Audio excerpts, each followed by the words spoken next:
മാന്യ സുഹൃത്തുക്കളെ, ഇന്ന് നമുക്ക് വീട്ടിലെ വൈദ്യുതി എന്നുള്ള പങ്ക്തിയിൽ പാചകത്തിനും വെള്ളം ചൂടാക്കാനും വൈദ്യുതി വീട്ടിൽ ഉപയോഗിക്കുന്നതിനെ പറ്റി ചർച്ച ചെയ്യാം. പാചകത്തിനും വെള്ളം ചൂടാക്കാനും തണുപ്പ് രാജ്യങ്ങളിൽ മുറി ചൂടാക്കാനും വൈദ്യുതി ഉപയോഗിക്കുന്നുണ്ടല്ലോ. പുകയും മറ്റ് ശല്യങ്ങളും ഇല്ലെങ്കിലും നമ്മുടെ രാജ്യത്ത് പൊതുവെ പവർ കട്ടും മറ്റുമുള്ളപ്പോൾ അത്യാവശ്യത്തിന് മാത്രമേ വിദ്യുച്ഛക്തി ഉപയോഗിച്ച് പാചകം ചെയ്യാൻ കഴിയൂ. ആധുനിക ഇൻഡക്ഷൻ കുക്കറുകളും നിമിഷനേരം കൊണ്ട് ചൂടാകുന്ന ഹീറ്ററും പല വീടുകളിലും ഉപയോഗിക്കുന്നുണ്ട്. അതുകൊണ്ട് അവയെപ്പറ്റിയാവാം ഇന്നത്തെ ചർച്ച. ഒന്ന്, വെള്ളം ചൂടാക്കാൻ ഉപയോഗിക്കുന്ന ഉപകരണങ്ങൾ. സാധാരണ വൈദ്യുതി ഉപയോഗിക്കുന്ന 3 തരം ഹീറ്ററുകളാണ് മാർക്കറ്റിൽ കിട്ടുന്നത്. വെള്ളത്തിൽ താഴ്ത്തി ഇടുന്നത് ഇമ്മർഷൻ ഹീറ്റർ, സംഭരണ ടാങ്കുള്ളത് സ്റ്റോറേജ് വാട്ടർ ഹീറ്റർ, നിമിഷത്തിൽ ചൂടാകുന്ന തരം ഇൻസ്റ്റൻറ്റ് വാട്ടർ ഹീറ്റർ. ഇവയിൽ 3ലും ഉന്നത പ്രതിരോധമുള്ള കോയിലുകൾ ഉപയോഗിച്ചാണ് ചൂടുണ്ടാക്കുന്നത്. വാതക ഗെയ്സറും ലഭ്യമാണ്. ഇവയുടെ പ്രത്യേകതകൾ നമുക്ക് ഓരോന്നോരോന്നായിട്ട് നോക്കാം. ഒന്ന്, വെള്ളത്തിൽ താഴ്ത്തിയിടുന്ന തരം, അതായത് ഇമ്മർഷൻ ഹീറ്റർ. താരതമ്യേന ചെലവ് കുറഞ്ഞതും ലളിതവുമാണ് ഇത്. വെള്ളം ചൂടാക്കാൻ ഉപയോഗിക്കാവുന്നതാണ്. ഭിത്തിയിൽ പിടിപ്പിക്കുന്ന വലിയ ടാങ്കുള്ള ഹീറ്ററിനേക്കാൾ വളരെ ലളിതവും വില കുറഞ്ഞതുമാണിത്. ഏത് കമ്പനിയുടെ ആണെന്നും ശക്തി ഉപയോഗിക്കുന്നതനുസരിച്ചും വില സുമാർ 500 മുതൽ 2500 വരെ ആയിരിക്കും. ഇതിൻ്റെ മെച്ചങ്ങൾ പ്രധാനമായിട്ടും വില കുറവാണ്. 2, കൊണ്ടു നടക്കാവുന്നത്, ഭിത്തിയിൽ ഉറപ്പിക്കേണ്ട ആവശ്യമില്ല. 3, എളുപ്പത്തിൽ വെള്ളം ചൂടാക്കാൻ ഉപയോഗിക്കാം. 4, ഉപയോഗിക്കാൻ സൗകര്യമുള്ളതാണ്. പ്രധാനപ്പെട്ട ദൂഷ്യങ്ങൾ: സുരക്ഷിതമല്ല, പ്രത്യേകിച്ചും കുട്ടികൾ ഉള്ള ഇടങ്ങളിൽ. 2, ഊർജ്ജ ഉപയോഗം താരതമ്യേന കൂടുതലാണ്. 3, ദുരുപയോഗം ചെയ്യാൻ സാധ്യതയുണ്ട്.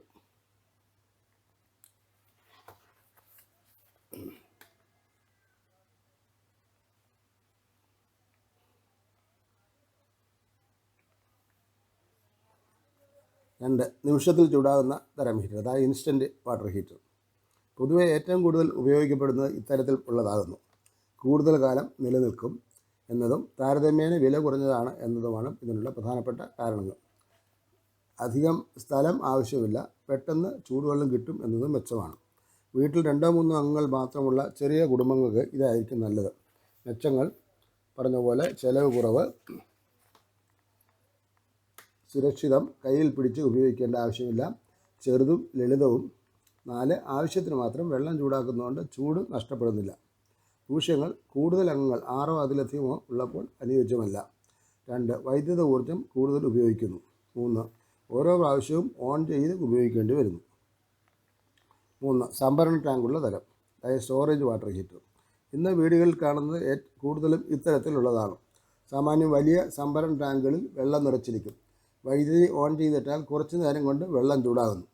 തെർമോസ്റ്റാറ്റ് സെറ്റ് ചെയ്തതനുസരിച്ച് വെള്ളം നിശ്ചിത ചൂടെത്തിയാൽ വൈദ്യുതി സപ്ലൈ തനിയെ ഓഫാകുന്നു.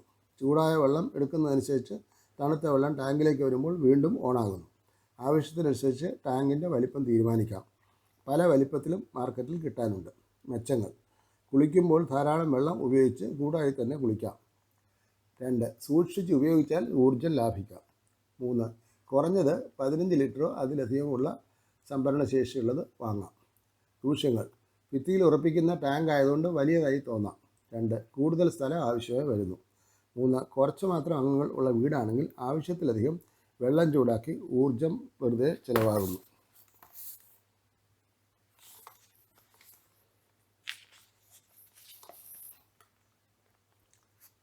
4, വാതക ഗെയ്സർ.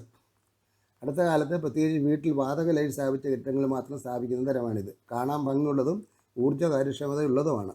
ഇത് വീട്ടിൽ വാതക വയൽ ഉണ്ടെങ്കിൽ മാത്രമേ ഉപയോഗിക്കാൻ കഴിയുകയുള്ളൂ. മെച്ചങ്ങൾ: വളരെ ചെറുത്, സൗകര്യപ്രദം. 2, മെച്ചപ്പെട്ട ഊർജ്ജ കാര്യക്ഷമത. 3, ചെലവ് കുറവ്. ദൂഷ്യങ്ങൾ: പുതിയതാണ്, വാതക ലൈൻ ഉള്ളപ്പോൾ മാത്രമേ ഉപയോഗിക്കാൻ കഴിയൂ. ഇനി സൗരോർജ്ജം ഉപയോഗിച്ച്. പകൽ സമയം മുഴുവൻ കിട്ടുന്ന സൗരോർജ്ജം ഉപയോഗിച്ച് വെള്ളം ചൂടാക്കാൻ കഴിയും.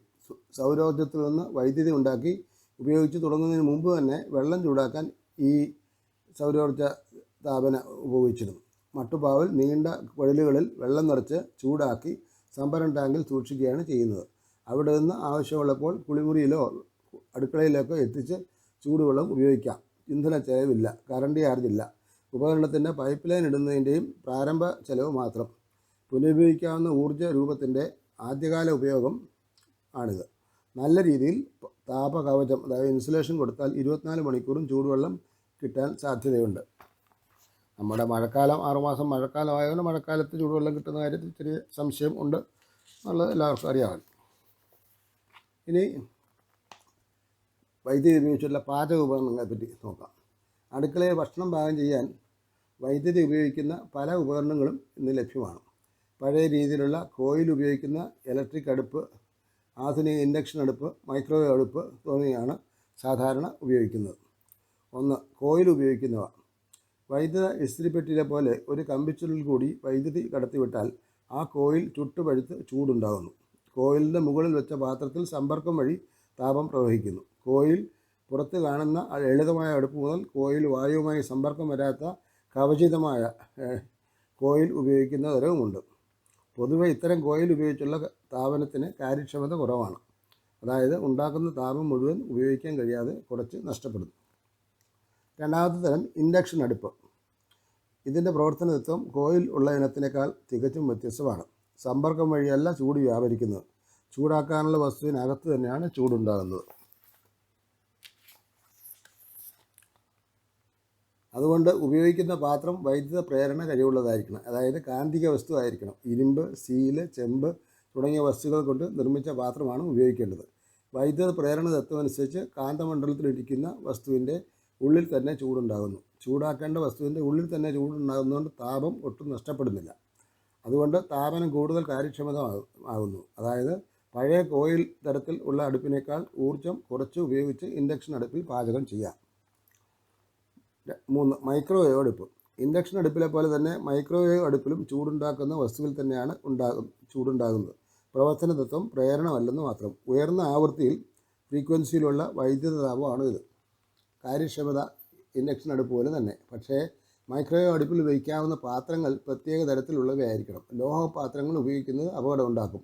സ്ഫടികം, കളിമണ്ണ് പാത്രങ്ങൾ തുടങ്ങിയവയാണ് അഭികാമ്യം. മൈക്രോവേവ് ചെയ്യാവുന്ന വസ്തുക്കൾ എന്ന് പറയപ്പെടുന്ന ചില പ്ലാസ്റ്റിക് പാത്രങ്ങളും ലഭ്യമാണ്. ചിലതരം പ്ലാസ്റ്റിക് പാത്രങ്ങൾ മൈക്രോവേവ് അടുപ്പിൽ വെക്കുമ്പോൾ ആരോഗ്യത്തിന് ദൂഷ്യം ചെയ്യുന്ന പ്രവർത്തനം ഉണ്ടാക്കുന്നുണ്ടത്രേ. കഴിവതും പാത്രങ്ങൾ സൂക്ഷിച്ച് തിരഞ്ഞെടുക്കുകയാണ് നല്ലത്. ഫാസ്റ്റ് ഫുഡ് കടയിൽ നിന്ന് കൊണ്ടുവരുന്ന അലുമിനിയം ഫോയിൽ ഉപയോഗിച്ച പാത്രങ്ങൾ പ്ലാസ്റ്റിക് കൂട്ടിൽ ഭക്ഷണം മൈക്രോവേവിൽ വെച്ചാൽ തീപിടിക്കും. അപകടം ഉണ്ടാകാനുള്ള സാധ്യതയുണ്ട്. കോയിൽ അടുപ്പും ഇൻഡക്ഷൻ അടുപ്പും തമ്മിലുള്ള താരതമ്യ വിശകലനം. കോയിൽ ഉപയോഗിക്കുന്ന തരം. മെച്ചങ്ങൾ: തീപിടിക്കാൻ സാധ്യതയില്ല. താരതമ്യേന ഗ്യാസ് അടുപ്പിനേക്കാൾ കൂടുതൽ കാര്യക്ഷമമാണ്. ചപ്പാത്തി പോലുള്ള ഭക്ഷണ സാധനങ്ങൾ ഉണ്ടാക്കാൻ അത്ര നന്നല്ല. പരിസരം അധികം ചൂടാക്കുന്നില്ല. കാര്യക്ഷമത ഏകദേശം 75%. ദൂഷ്യങ്ങൾ: തൊട്ടാൽ കൈ പൊള്ളാൻ സാധ്യതയുണ്ട്. ചൂടാകാൻ സമയമെടുക്കും. പരന്ന പാത്രങ്ങളിൽ പാചകം ചെയ്യണം. 4. വൈദ്യുത വോൾട്ടേജ് കുറവായാൽ പാചകം സാവധാനം ആകുന്നു. ഇൻഡക്ഷൻ ഇനത്തിൻ്റെ മെച്ചങ്ങൾ: കോയിൽ ഉപയോഗിക്കുന്നതിനേക്കാൾ വേഗത്തിൽ ചൂടാകുന്നു. പാചകം എളുപ്പമാകുന്നു. സുരക്ഷിതമാണ്. ചൂടാക്കുന്ന വസ്തുവിൽ തന്നെ ചൂടുണ്ടാകുന്നതുകൊണ്ട്. 3. വൃത്തിയാക്കാൻ എളുപ്പമാണ്. 4. കാര്യക്ഷമമായ ഊർജ്ജ ഉപയോഗം, അതായത് ഏകദേശം 84% വരെ. 5. പ്രോഗ്രാം ചെയ്യാവുന്ന താപനില നിയന്ത്രണം. 6. ചൂട് തീരെ നഷ്ടമാകുന്നില്ല. ദൂഷ്യങ്ങൾ: സ്റ്റീൽ, ഇരുമ്പ്, ചെമ്പ് പാത്രങ്ങൾ മാത്രമേ ഉപയോഗിക്കാനാവൂ. സാധാരണ കോയിൽ ഇനത്തേക്കാൾ ചില വില കൂടുതലാണ്. 3. പരന്ന ശരിയായ വലിപ്പമുള്ള പാത്രങ്ങൾ ഉപയോഗിക്കണം. 4. വോൾട്ടേജ് കുറഞ്ഞാൽ പ്രവർത്തനം മോശമാകും. 5. ചപ്പാത്തി പോലുള്ള ഭക്ഷണം ഉണ്ടാക്കാൻ കഴിയുകയില്ല. ഇതൊക്കെയാണ് നമ്മുടെ വെള്ളം ചൂടാക്കാനും പാചകം ചെയ്യാനും ഉള്ള വൈദ്യുത ഉപകരണങ്ങൾ വീട്ടിൽ ഉപയോഗിക്കുന്നത്. ഇതിൻ്റെ താരതമ്യമായിട്ടുള്ള ചെലവിനെ പറ്റിയുള്ള വിവരങ്ങൾ ഞാൻ എൻ്റെ വീഡിയോയിൽ കൊടുക്കുന്നതാണ്. നന്ദി, നമസ്കാരം.